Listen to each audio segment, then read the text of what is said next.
What now for the big GOP convention? Check this out. Shooting in the Empire State Building and 2 dead. Today that immediately erupted in controversy. Banned for life and stripped of his titles, Lance Armstrong gives up on the fight over doping and pays a heavy price. But is it fair? Nightly News begins now.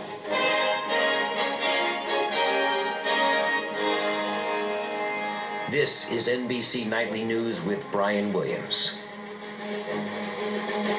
Good evening. I'm David Gregory in Washington, in for Brian tonight. We begin with the eruption of gunfire and mayhem just outside one of the world's most famous landmarks, a place that millions visit every year, the Empire State Building.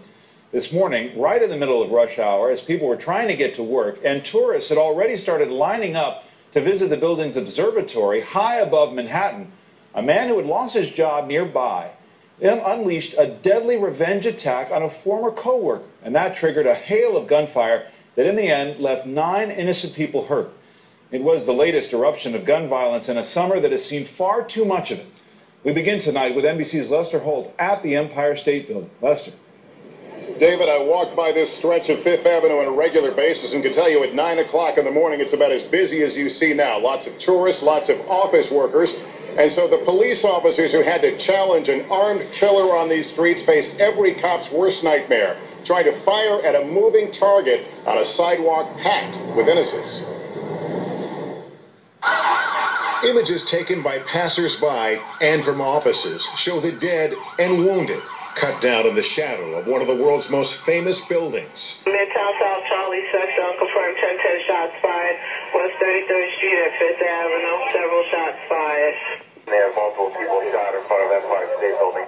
Police say it began when 58-year-old Jeffrey Johnson, who a year ago had been laid off from his job as a designer at an apparel business, confronted a company executive on a side street, pushed him to the ground, stood over him, and shot him. Johnson produced the pistol and fired at close range, striking his 41-year-old victim in the head.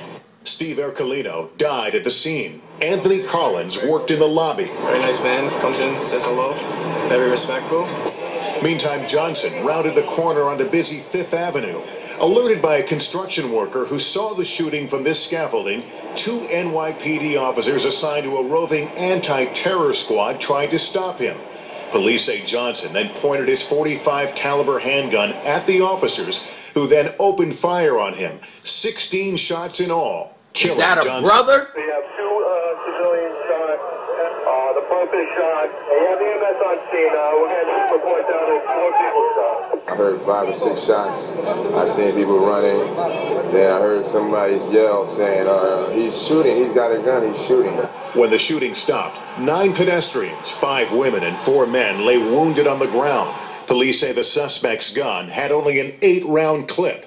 Police say it's likely all of those wounded were hit by stray police rounds. We don't know. There's speculation that that's what happened, but we do know that we have on tape the perpetrator pulled his gun out and tried to shoot at the cops. Whether he got off any bullets or not, to be determined. How many he shot earlier, to be determined. We do know that the cops fired back. The tape clearly shows the guy has the gun out and is trying to kill the police officers. You heard the mayor mention tape. There were surveillance cameras rolling, and they took in a lot of what happened here. Those who were wounded were told none of the injuries are life-threatening. As for the weapon Johnson had, police say it was legally purchased in Florida in 1991, but it was not legally registered here in the city of New York. Back at the scene, Fifth Avenue, this part of Midtown Manhattan, only reopened just a couple of hours ago after a day, David, of long and tiring disruptions for New Yorkers.